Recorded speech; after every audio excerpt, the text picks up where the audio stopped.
Olá, meus amigos e irmãos em Cristo Jesus, nosso Senhor. Que a paz esteja sempre com você e também com a sua família. Eu gostaria de poder começar este primeiro vídeo do ano de 2021, saudando a todas as pessoas que acompanham o nosso canal. Um feliz ano novo para você. E como nós começamos este canal com o objetivo de repor a verdade, fazendo denúncias contra a hipocrisia religiosa e levando até as pessoas o conhecimento da graça do Senhor Jesus, nós vamos começar aqui alguns vídeos com pessoas que possam bater papo conosco. Vamos fazer um bate-papo com pessoas que fizeram participação diretamente na instituição Igreja Universal do Reino de Deus. E quando a gente fala de denúncia, é claro que a gente não pode deixar de lado a figura da primeira pessoa que fez uma denúncia direta contra a instituição Igreja Universal do Reino de Deus. Hoje nós vamos fazer um bate-papo, uma entrevista, um bate-papo com o pastor Carlos Magno. O pastor Carlos Magno ficou conhecido nacional e internacionalmente através de uma reportagem exibida no Jornal Nacional da TV Globo na década de 90, pois foi o primeiro ex-bispo da Universal a fazer uma denúncia pública contra as hipocrisias de Edir Macedo. Isso com a divulgação daquele famoso vídeo onde o Edir Macedo fala em uma reunião na alta cúpula da Universal depois de uma partida de futebol, a famosa frase que, na minha opinião, define exatamente o perfil de Edir Macedo e o tipo de evangelho que ele divulga, o famoso dá ou desce. Você já deve ter ouvido essa frase. Mas antes da gente chegar nesse assunto, nós vamos conhecer um pouco sobre o pastor Carlos. Ele está aqui comigo agora por telefone. Alô, pastor Carlos. Tudo bem, pastor? Oi, Davi, tudo bem, meu irmão? Graça e paz. Graça e paz ao senhor também, pastor Carlos. Olha, eu quero já de antemão dizer ao senhor, primeiro eu quero agradecer ao senhor pelo convite, pelo senhor ter aceitado o meu convite de estar aqui comigo, participando aqui no canal Davi Vieira. Quero agradecer ao senhor, quero desejar ao senhor um feliz ano novo também, porque esse está sendo o primeiro vídeo que eu estou divulgando no canal no ano de 2021, e ninguém melhor para falar um pouco sobre contra a hipocrisia religiosa, a hipocrisia da barganha, contar um pouco para a gente da realidade dos bastidores da instituição universal do que o senhor.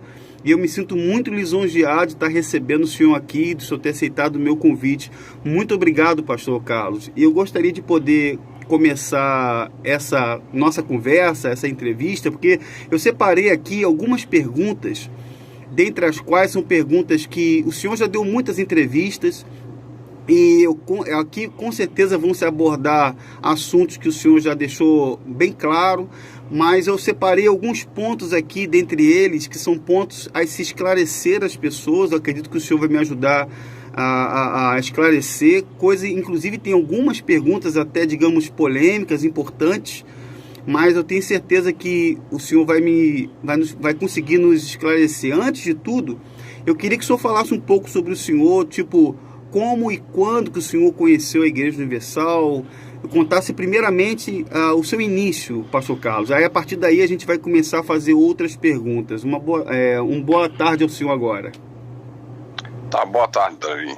Veja bem, eu desde a minha adolescência, início da minha adolescência, eu sempre fui inclinado para as coisas espirituais. Eu morava em Natal, no Rio Grande do Norte, estudei em colégio de padres, salesiano, e sempre tive uma sensibilidade muito grande quanto para as coisas de Deus.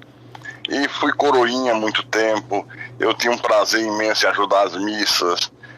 No salesiano você é coroinha, então sábado e domingo tem as missas, você começa a ajudar as missas, desde a primeira, 5 horas da manhã, até a última. Eu fazia isso com muito prazer mesmo, e muita confiança, muita fé em Deus, mesmo sem conhecer a palavra. Mas devido a várias circunstâncias familiares, nós tivemos que ir morar no Rio de Janeiro.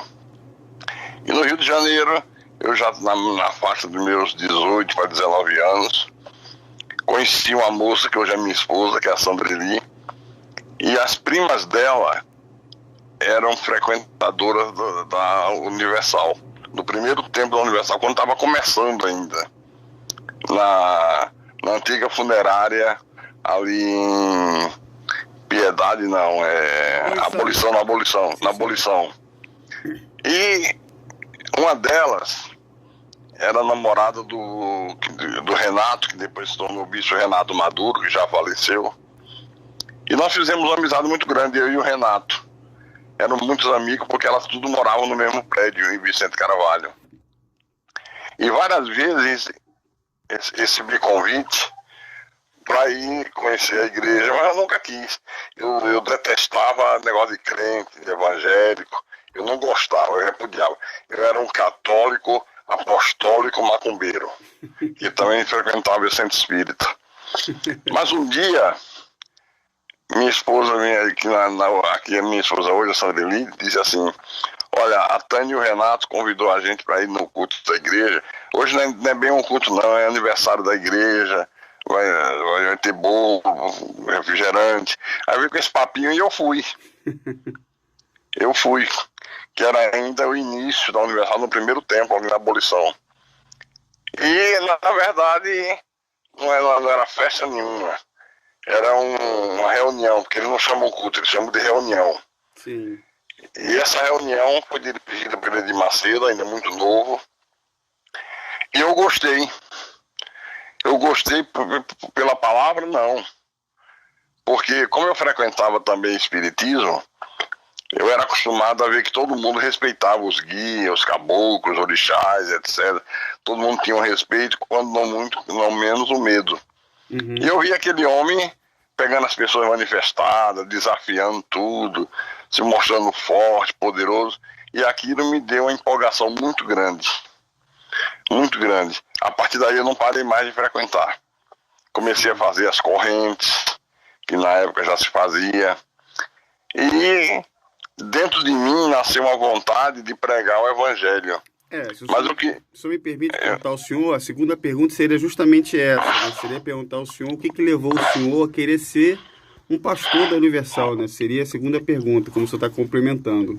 Pois é, eu queria ser, mas eu queria ser como Edir Macedo. Com aquela coragem, aquela intensidade que ele pregava, que ele enfrentava, entre aspas, os demônios. Eu digo, se eu queria pregar, mas eu queria ser igual esse cara, igual esse homem aí. E fui frequentando. O Renato, na época, era obreiro. O Bispo Rodrigues era obreiro. O Paulo Roberto Guimarães, que também é casado com a prima da minha esposa, era obreiro. Então, ficava aquele grupo de jovens, né? E sempre falando das coisas de Deus. O Edir Macedo incentivava muito a gente desqualificar o catolicismo. Eu peguei todas as imagens que eu tinha em casa, joguei fora. Eu tinha um carro, um automóvel na época, e eu tinha aquelas imagens que você põe no painel imantada, joguei tudo fora. Ou seja, mergulhei de cabeça. Uhum. E me tornei um frequentador assíduo da igreja, crendo em tudo que eles ensinavam, crendo em corrente, em fogueira santa, em tudo aquilo que nós conhecemos hoje. Sim. Se o senhor ficou, depois que o senhor adentrou e o senhor ficou como pastor, no período que o senhor se tornou evangelista, acredito que seja na época, né? Acredito que tenha sido isso. Quando o senhor entrou, o senhor ficou quanto tempo como pastor, no geral, na Universal, como pastor e bispo? O senhor se lembra quanto tempo mais ou menos o senhor ficou? Olha, eu lembro, é até muito interessante, o Davi, porque eu comentava muito com o Renato que eu tinha essa vontade. E ele dizia, isso é uma chamada de Deus, você tem a chamada de Deus, já que você sente essa vontade. Mas eu trabalhava numa empresa no Rio de Janeiro, e nessa época estava sendo inaugurada a Nuclep, que é uma das subsidiárias da Nuclebras, que ficava ali depois de Itaguaí, já pegando a Rio Santos. E alguns colegas meus de trabalho foram lá fazer teste e passaram. Aí me incentivaram aí também, porque Era o projeto nuclear Brasil-Alemanha, o salário era excelente, muito melhor do que eu ganhava. E eu fui e passei nos exames todos. E fui admitido e me deram 30 dias para poder começar. Porque a papelada ia para Brasília, aquela burocracia toda. No prazo de 30 dias eu iria iniciar o trabalho. Eu pedi demissão da empresa que eu trabalhava e fiquei esperando. Então, para minha surpresa, nessa época, a Universal ia abrir uma subsidiária da seita em Curitiba. E o Renato veio falar comigo e disse: Carlinho, hoje teve uma reunião e a gente vai abrir uma igreja em Curitiba. E o Bispo Macedo, na época ele não era bispo, né? Ele era chamado de Pastor Macedo mesmo. E o Pastor Macedo disse que eu era a pessoa, que eu digo o Renato Maduro, né? Era a pessoa indicada para ir para Curitiba, porque lá vai ter televisão, e eu falo bem, assim. Mas eu tô como pastor em Juiz de Fora. E a igreja de Juiz de Fora é muito forte, muito cheia de gente. E a gente não tem pastor. E hoje na reunião, ele perguntou: Renato, e aquele teu primo? Ele não quer não ser pastor? Ela disse: é o que ele mais quer. Aí ele disse assim: então joga ele no fogo. Bota ele pra ficar lá em Juiz de Fora. Aí veio a proposta. Aí ele disse: vê se ele tem fé. Se ele tiver fé, ele vai topar. Aí eu fiquei assim meio pasmo, né? Eu digo: é mesmo, rapaz? Ele disse: é. Tem fé? Eu digo: fé eu tenho. Você tem fé pra ir pra Juiz de Fora hoje ainda? Eu digo: tenho. Tenho sim. Aí minha esposa não foi contra. Ela disse: não, como é que você vai entrar nisso? Você acabou de passar para a Nuclebras, nosso futuro está na Nuclebras, um salário excelente, um grande futuro pela frente para você crescer. Eu digo: não, mas eu vou, e na época, daqui a 30 dias a gente decide. E fui. Ele viajou para Curitiba, eu fiquei na casa dele, com a Tânia, que é a esposa dele, que também é prima da minha esposa. Só que com um detalhe, Davi, eu ainda fumava. Eu frequentava a igreja, fazia tudo para me libertar do vício do cigarro, mas não tinha conseguido. Eu fumava 2 maços por dia de cigarro. E outra, nunca tinha pego no microfone. Olha o drama, como é que eu ia pregar se eu não sabia nada? Mas é aquela tal coisa, lá tudo é pela fé, pela fé, pela fé. Joga no fogo. Joga no fogo. Então tinha o pastor auxiliar em Juiz de Fora, e ele: pastor, você vai fazer o culto hoje? Eu digo: não, faz você, que eu tenho um problema para eu resolver. Aí fiquei dando umas desculpas, querendo encontrar coragem para fazer, para pegar. Eu não sabia como. Até que passando, fui fazer programa de rádio, fiz programa de rádio. A única coisa que eu conhecia de rádio era um radinho de pilha onde eu acompanhava os jogos do Flamengo.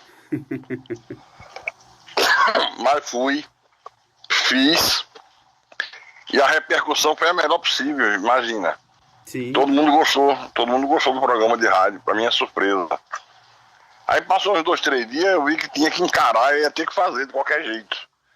Aí eu peguei a Bíblia, separei uma daquelas passagens que Jesus prega sobre o milagre, sobre libertação. Eu não lembro bem qual foi hoje. Eu digo: essa aqui eu sei falar sobre ela. Aí foi numa quinta-feira à tarde, 3 da tarde. Eu peguei, subi no altar, botei a Bíblia, peguei o microfone e tentei fazer uma imitação do que eles faziam. E fui me saindo bem, cantando os corinhos, aquela coisa. Até chegou a hora da palavra. Na hora da palavra, tava muito calor, eu pedi para ligar um ventilador que tinha assim de lado, ligaram, desmarcou a minha Bíblia. E agora? Desmarcou o que eu tinha marcado, que eu tinha decorado para falar. Aí não sei como, eu improvisei e fiz. E quando comecei o momento de orar, de gritar, o demônio manifestou, aquela coisa toda. Então foi um sucesso. Um sucesso. Só que eu vivi um dilema. Eu era escravo do vício ainda, então eu pegava o carro do Renato, que ele deixou o carro comigo, e eu saía pro Juiz de Fora, procurava uma rua deserta e ia fumar um cigarro. Depois comprava um pastor, né? Oi? E isso o senhor como pastor, né? Não, eu como pastor. Eu já pregando lá na igreja de fora. Uhum. Aí chupava bala de hortelã para tirar o bafo, né? Resumindo, quando foi se aproximando os 30 dias, o pastor Macedo, ele liga para mim e diz: tudo bem aí? Eu digo: tudo bem. Isso eu quero que você traga o balanço do mês, quanto deu as ofertas cada dia, tal, direitinho, que eu já tenho aqui, mas quero checar com você. Na verdade era uma checagem para ver se era honesto, né? Se batia as coisas. Aí depois, né, eles não, você vem, pega o ônibus aí, e eu tô te aguardando hoje à noite na abolição. Ele disse: tá bom. Aí eu fui. Chegando lá, ele me recebeu, conversamos. Aí ele disse assim: Carlinhos, eu não abro para qualquer pessoa fazer parte da igreja. Mas como você é primo do Renato, que a gente se considerava primo, sabe? Sim. A gente se considerava primo sem ser primo. Uhum. Ele tem o aval do Renato, da Tânia, se é parente dele. Se você quiser fazer a obra, as portas estão abertas para você. Você quer? Eu digo: quero. Aí ele disse: e a Sandreli, sua esposa? Onde é que ela tá? Eu digo: ela tá na casa da avó dela aqui perto. Ele disse: tá pra você ir lá buscar ela agora? Eu digo: dá. Aí eu fui buscar minha esposa, trouxe. Ela sentou-se do meu lado com ele. Aí ele: Sandreli, Carlinhos tem a chamada de Deus. Eu tô abrindo as portas para ele. Agora é o seguinte: ele vai começar do zero. Eu vou dar uma ajuda de custo de um salário mínimo para ele. E ele vai trabalhar. E Deus vai honrar ele. Tal. Tá pronto, Carlinhos? Eu digo: tô pronto. Aí ela disse: mas pastor, ele passou para a Nuclebras. A Nuclebras vai dar uma independência para ele. Ele já vai começar ganhando 10 salários mínimos. Ele ganhava 4. Aí ele disse: bom, mas aí é com ele. Qual é a sua opinião, Sandrine? Ela disse: eu não concordo não. Rapaz, quando ela disse não concordo, o homem virou uma fera. Ficou transtornado, deu um soco na mesa. Isso eu chamei você por educação, mas aqui o que vale é a opinião do homem. Para mim, a opinião de mulher não vale nada. Ele falou Ele isso? É que decide. Ele te Falou isso. Falou isso com a minha esposa. Quer dizer que o Marcelo falou que a opinião da mulher não vale nada. Não vale nada, vale a opinião do homem. Aí disse: só o seguinte, Carlinhos. Você vai, pensa, e amanhã você me dá a resposta. Eu digo: tá bom. Aí fomos. Quando chegou na casa da mãe dela, que nós contamos, todo mundo foi contra. Você tá louco? Como é que entra numa aventura dessa? Você agora que entrou para Nuclebras. Fui para casa dos meus pais, quando contei, todo mundo contra. Todo mundo contra, minha esposa contra, chorando. Aí a barra pesou. Aí eu procurei ele no dia seguinte e contei, relatei tudo isso, né? Ele disse: tá bom, faz o seguinte. Você dá um tempo, você fica ajudando o pastor Joaci lá, qual era o bairro? Tinha um bairro ali como quem vai pro Meia, que eu não tô não. Vila Isabel? Não era Vila Isabel não, daqui a pouco eu lembro. Uhum. Que já faz tantos anos, que às vezes minha memória falha de lembrar nomes, sabe? Aí você fica ajudando o pastor Joaci lá aos sábados, eu trabalhava a semana toda. Eu digo: não, mas eu fico aqui mesmo na sede, porque eu saio do trabalho e venho pra cá. Ele: então, você que sabe. Aí ficou assim. Aí eu entrei na Nuclebras, fiquei trabalhando na Nuclebras. Eu trabalhei na Nuclebras quase 4 anos, mas aquela vontade não saía de dentro de mim. Não saía.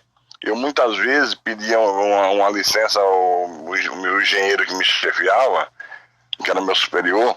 Eu digo que eu tenho um problema particular para resolver. E como eu era um excelente funcionário, ele nem perguntava o que era, me liberava. E eu saía meio-dia para ir para a abolição ser obreiro. Olha como eu era fissurado na coisa. Aí ficava à tarde, esperava para da noite, chegava em casa meia-noite, meia-noite e meia, para acordar 4 da manhã. que eu tinha que acordar muito cedo, que a Núcleo Brás é muito distante, eu tinha que pegar 3 ônibus. Aí, passados os 4 anos, eu de vez em quando conversava com o pastor Renato. Nessa época eu já era pastor. Ele diz: rapaz, você tem uma chamada de Deus, você tem que ir pela sua cabeça, não tem que dar ouvido à mulher, nem a nada não. Eu digo: não, mas eu estou preparado agora eu já aprendi. Ele está preparado mesmo? Eu digo: estou. Aí terminou uma reunião de domingo, que era que o Edir Macedo fazia. Então o Renato estava comigo e disse: vamos esperar ele descer, que tem uma escada que é para o primeiro andar, onde eles contavam as ofertas e tal. Aí quando ele foi descendo, o Renato disse: pastor, o Carlinhos quer falar com o senhor. Aí ele disse: mas tem que ser agora? Ele disse: tem que ser agora, porque é a hora que ele vem falar com o senhor, né? Aí ele disse: então fale logo. Aí eu disse: pastor, eu estou disposto a fazer a obra e agora eu estou preparado. Aí ele olhou para ele: tá preparado mesmo, rapaz? Eu digo: tô.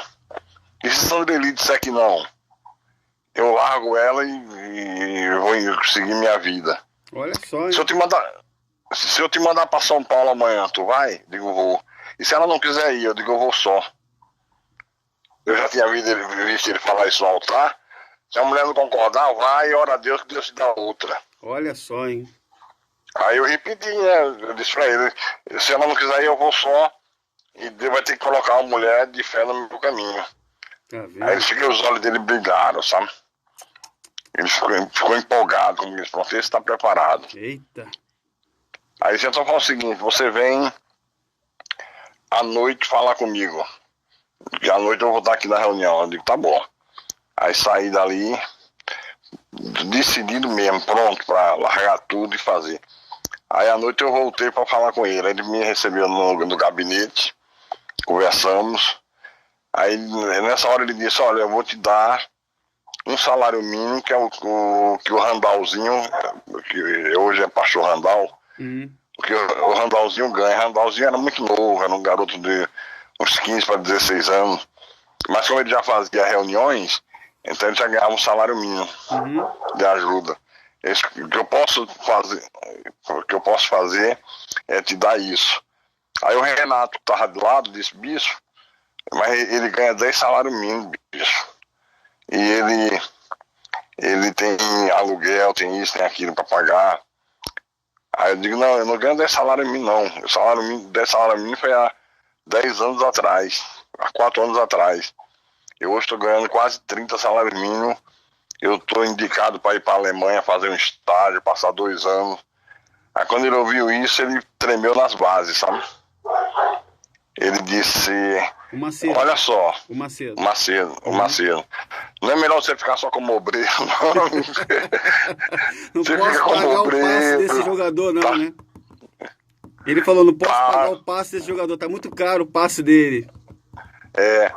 Aí ele sentiu a responsabilidade, como que dissesse assim: poxa, o cara tá no topo da pirâmide, se não der certo, Sim, como é que vai fazer? Uhum. Eu acho que foi mais até por esse lado, sabe? Sim, Que ele pensou. verdade. Aí eu disse: não, pastor, eu tô pronto, eu quero.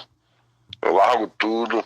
Aí ele disse: você não quer pedir umas férias, passar 30 dias de férias, aí você fica aqui com o Renato, nas reuniões do Renato, você ajuda a abrir a reunião, encerrar, fazendo aquela oração, tal. Aí você vai vendo se é isso mesmo que você quer. Eu digo: não, se eu fizer isso eu não tô agindo pela fé. Sim. Eu tava com a cabeça feita mesmo, sabe? Puxa vida. Eu digo: tem que ser pela fé. Aí ele disse: bom, a responsabilidade é sua. Eu digo: tudo bem. Ele disse: então tá bom, pode largar teu emprego. Aí, rapaz, eu larguei meu emprego, comecei a trabalhar, ficava lá de obreiro, e aos sábados à tarde eu fazia reunião. Porque sábado à tarde dava pouca gente, não tinha risco de causar problema, né? Uhum. Mas aí, meu irmão, começou um problema seríssimo na minha casa. Que minha mulher não tinha outra alternativa, não sei me acompanhar. Mas quando ela começou a ver a geladeira vazia, só água, que um salário mínimo, para quem ganhava quase 30, imagine a diferença, né? Sim, com certeza. Como mudou o padrão de vida, né? Uhum. Então tive que vender o carro. Eu tinha um financiamento de uma casa em Cabo Frio. passei um cunhado meu, que eu me desfiz de tudo. Até que passaram alguns meses, uns 7, 8 meses, toda segunda-feira tinha reunião de pastores na abolição. Uhum. E eu participava dessa reunião também. Aí, numa dessas reuniões, ele disse: eu quero falar contigo no final. Eu disse: tá bom. Aí quando terminou, ele mandou os pastores sair, ficou eu e ele. Aí ele disse assim: olha, Carlinho, tem um pastor no Nordeste que tá roubando. Eu vou ter que tirar ele. E eu quero botar você lá como líder de Estado. Eu digo: como?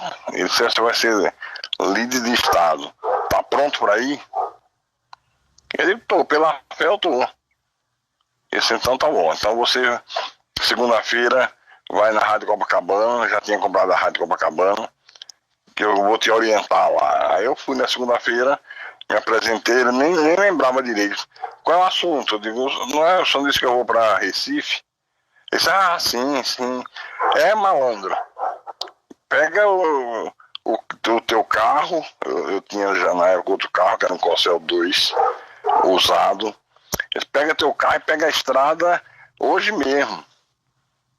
E vai pela fé, Deus vai te honrar. Eu pensei que ele ia orientar alguma coisa. Não, a orientação foi essa: vai pelo carro e é pela fé. Eita. E assim eu fui. Minha esposa ficou, que meu segundo filho tinha acabado de nascer.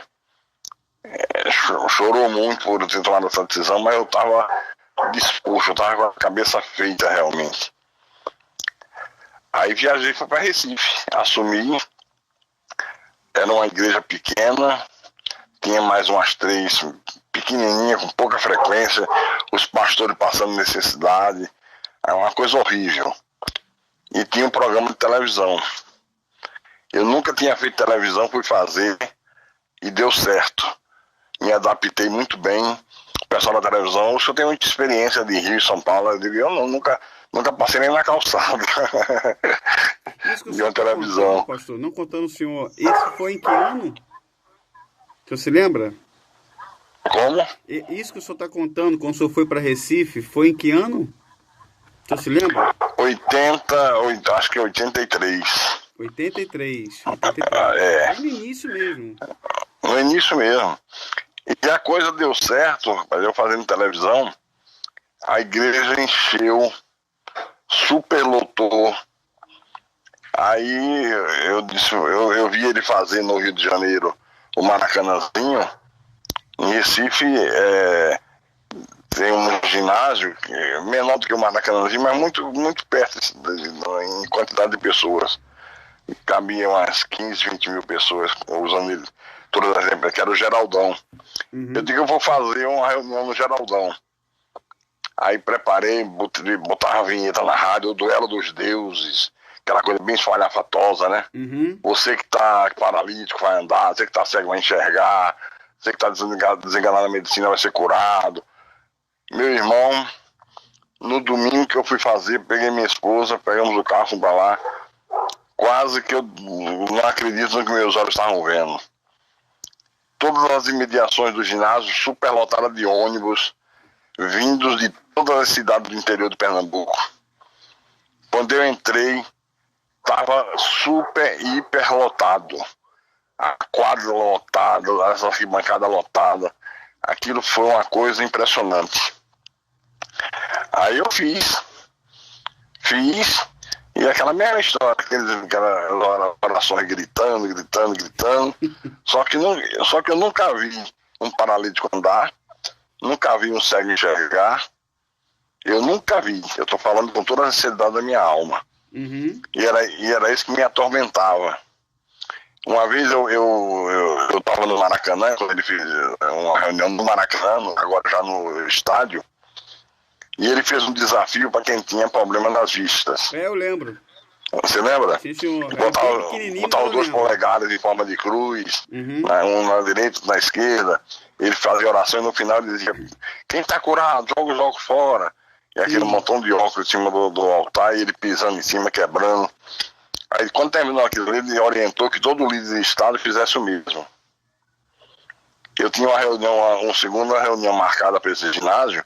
Ele deu, pô, vou fazer no ginásio. E fiz. Fiz e choveu óculos. Mas na segunda-feira choveu gente na sede, dizendo que não tá me enxergando coisa nenhuma, eu queria o óculos de volta.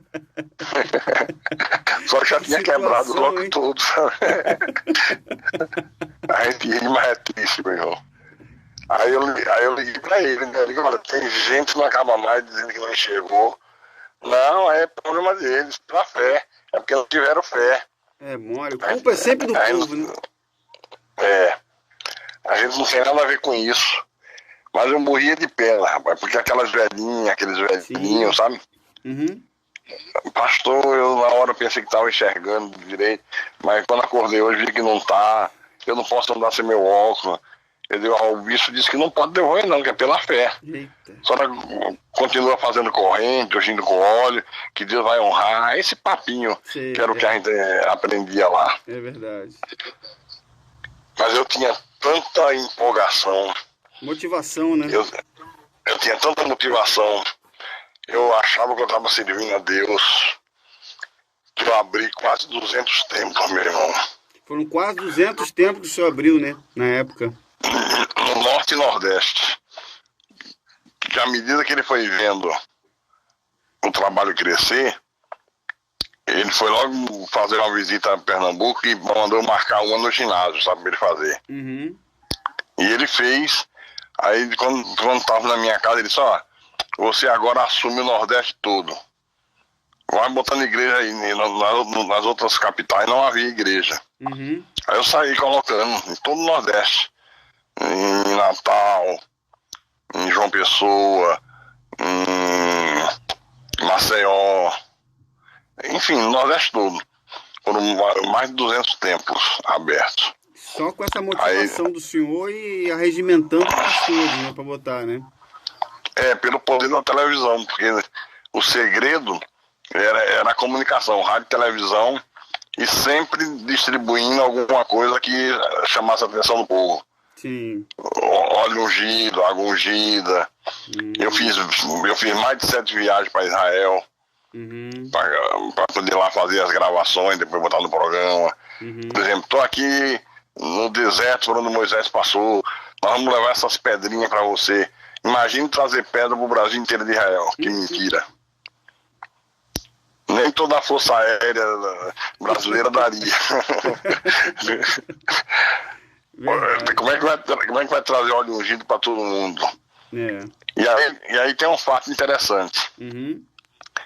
Que eu lembrei agora, voltando um pouquinho, quando eu ainda era obreiro na abolição. Uhum. Tinha uma campanha marcada do óleo de Israel, e toda vez que distribuía o óleo, eu fazia questão de pegar para minha mãe. Uhum. Eu lembro que eu falava com a minha mãe, até o óleo de Israel é diferente, parece dourado, brilha, é a glória de Deus, tal. Mas eu nunca tinha tido acesso às dependências. Os bastidores. Os bastidores. Aí nesse dia eu tava com o bispo Renato e ele disse, vamos aqui atrás, cara, que eu tô supervisionando o preparo do óleo que vai ser distribuído domingo. Aí fomos. Quando cheguei lá tinha centenas de obreiros trabalhando para encher os vidrinhos. Aqueles vidrinhos como se fosse vidrinho de mercúrio, né? Uhum. Era mais ou menos daquele tamanho com óleo ungido. Só que quando eu olhei assim, centenas e centenas e centenas de latas de óleo comum. Óleo como a gente usa aqui.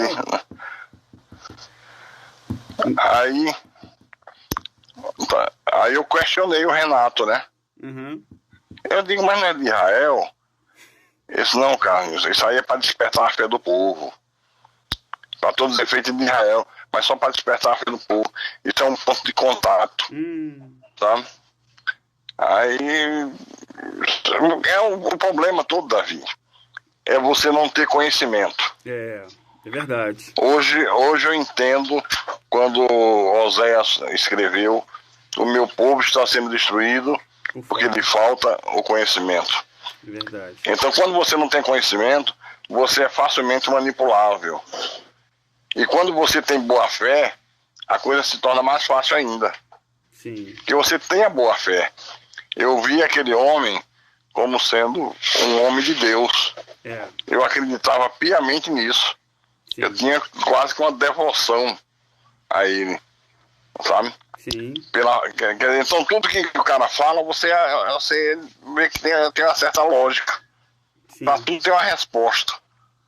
Por exemplo, uma coisa que me intrigava muito era essa coisa de demônio. E uma vez eu perguntei a ele, vem cá, por que na Bíblia, quando Jesus pegava uma pessoa endemoniada, era uma vez só?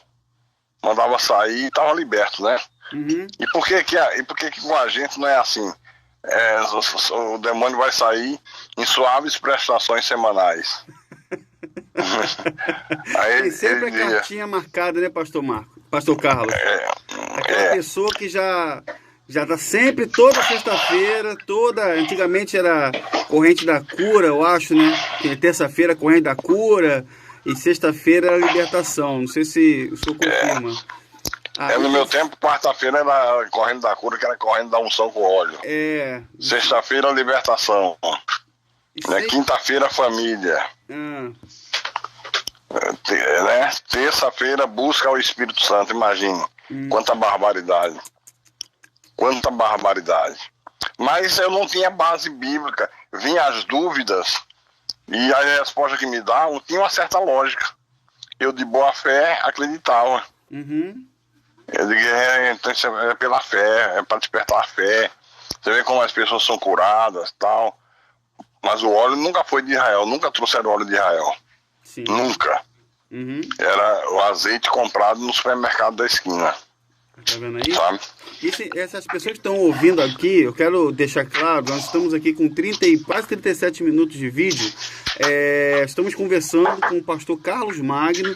Ele é basicamente um dos fundadores da Igreja Universal do Reino de Deus e ele foi o primeiro a fazer denúncia direta contra Edir Macedo. A gente vai entrar em vários assuntos importantes aqui ao decorrer dessa conversa, dessa entrevista com o pastor Carlos. Ele está contando a experiência dele aqui. E para você aí, ó, isso aqui que para você que cansou de pegar o óleo ungido, levar para casa, vai ungir não sei o que, vai ungir não sei o que das contas, que disseram para você que o óleo é de Israel, olha aí, ó. E ele está contando um fato da década de 80. Da década de 80 ele está contando, não é de agora não. Quanto mais agora, se naquela época que era o início, né? Se dizer que era o início, para quem é antigo, o início mais puro, entre aspas, né? O início mais puro era óleo de mercado, imagine hoje. Então, quer dizer que na época do senhor, as campanhas eram assim, dessa forma, né? Era por essa fé, né? Pela fé. Era assim, e outra coisa. Na época tinha um programa de rádio, que eles tinham comprado a Rádio Continental, Rádio Copacabana. Uhum. Então, o Edir Macedo fazia a madrugada toda, que ele sempre gostou de fazer programa de madrugada. Uhum. Então ele fazia, e começou uma certa ocasião a haver uma polêmica. Todo programa, uma mãe de santo entrava no ar. Esculhambava com ele, que era falso profeta, porque isso durava uma semana toda. Até que chegou na sexta-feira, a mulher fez um desafio a ele. Se você é de Deus, quando for domingo de manhã que eu vou fazer a reunião, eu vou te matar. Na hora que você pisar na calçada, você morre. Se você é de Deus, você aceita o meu desafio. Ele, tá aceito. Aqui são os gritos, né? Uhum. Aí, no sábado, eu fui pra casa do Renato, que tinha muito pra lá, conversar com ele, jogar videogame. Eu digo, Renato, e esse desafio? Aí, ele era muito meu amigo, não tinha receio de contar, né? Uhum. Eu disse, não, Carlinhos, isso aí quem tá ligando, fazendo passar pro Banho de Santo, é Dona Vera, esposa do seu Vieira. Então não é de agora, né? Então, porque aconteceu um fato parecido com o Romualdo. Teve uma gravação do Romualdo em que ele estava, na época que o Romualdo, o ex-bispo Romualdo, ele era da Universal, ele estava ao vivo, E uma suposta mãe de santo também entrou ao vivo para falar com ele, fazendo a mesma coisa, ameaçando ele, e a gente descobriu depois, até falamos isso, que era a Dona Vera que estava fazendo, né? Que, ó, que, se não me engano, a Dona Vera que faleceu recentemente, né? Você conheceu o pastor Vieira? O Laprovita? O Laprovita, isso mesmo. Não, eu conheci o filho, que é o Marcos Vinícius. Que é filho, né? É, o Marcos Vinícius eu conheci, o Marcos Vinícius. Na época era a Dona Vera, a esposa do Laprovita, do pastor Vieira, Laprovita. Uhum. Que é a mãe do Marcos, né? Sim. Então era ela que fazia essa teatro. fraude na rádio. E o interessante é que quando isso fazia, dava resultado. Era multidões nos cultos, nas reuniões. Então dava um retorno muito grande de povo. O povo ia, se empolgava. E nunca a mãe de santo aparecia, passava como covarde, né? Aí o povo vibrava.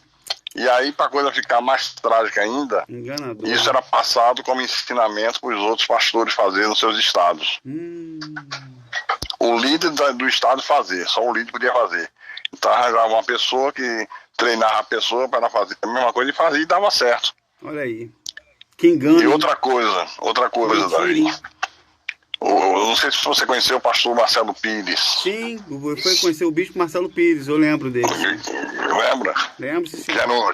Que imitava até os dedos aleijados do Marcelo, ele imitava. Sim. Em tudo. E aí um dia numa reunião de pastores, ele disse assim, o Edir Macedo, né? Disse, Marcelo, conta aí o que você tá fazendo lá nas quarta-feiras que tá arrebentando, tá ficando gente do lado de fora.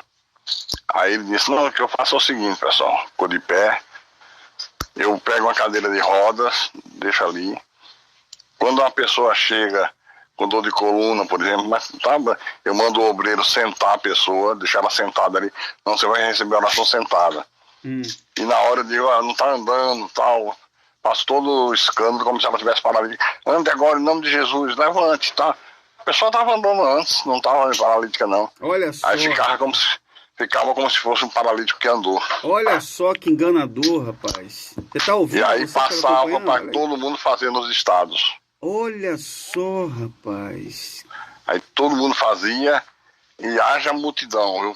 O povo é movido por sinais, né? Sim. Na época de Jesus já era assim, né? Sim.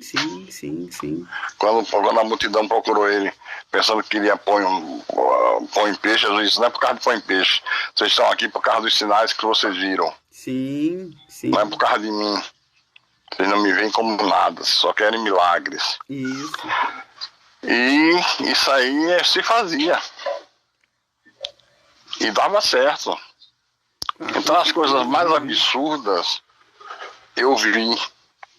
Ninguém me contou. Aqui, se o senhor for relatar tudo que o senhor viu, isso aí, por exemplo, para mim é uma coisa que, olha, eu estou impressionado com isso que o senhor está contando, eu estou impressionado com E detalhe, não só fazia o erro, enganava as pessoas assim, mas levava outros a fazer a mesma coisa, né?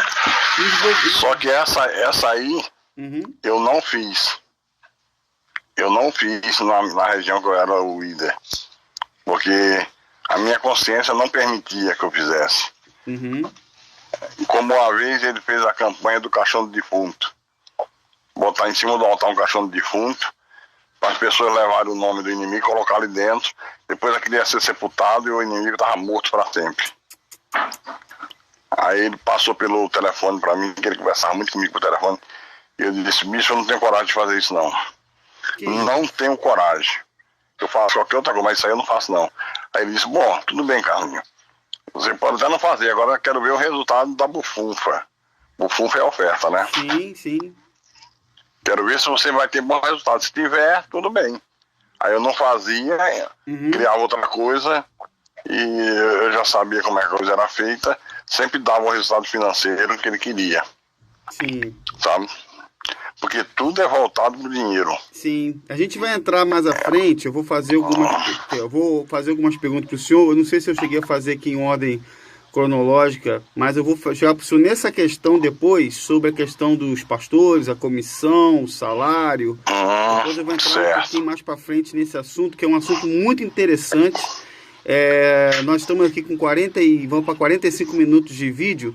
Eu queria pedir ao senhor um minuto para fazer uma interrupção, para a gente poder fazer uma segunda parte. Isso pode ser assim, pastor Carlos? Pode, fique à vontade, Então, meu irmão. vamos fazer o seguinte, você que está assistindo agora com a gente aqui, muito obrigado, vai deixando o seu like, vai compartilhando o vídeo, se inscreva no canal, você que não é inscrito. Estamos conversando com exclusividade com o pastor Carlos Magno, que é um dos fundadores da Igreja Universal, o primeiro a denunciar a hipocrisia, e eu vou gravar um segundo vídeo com a continuação do relato do pastor Carlos, tá certo? Um grande abraço a todos vocês e até o próximo vídeo. Tchau, pessoal.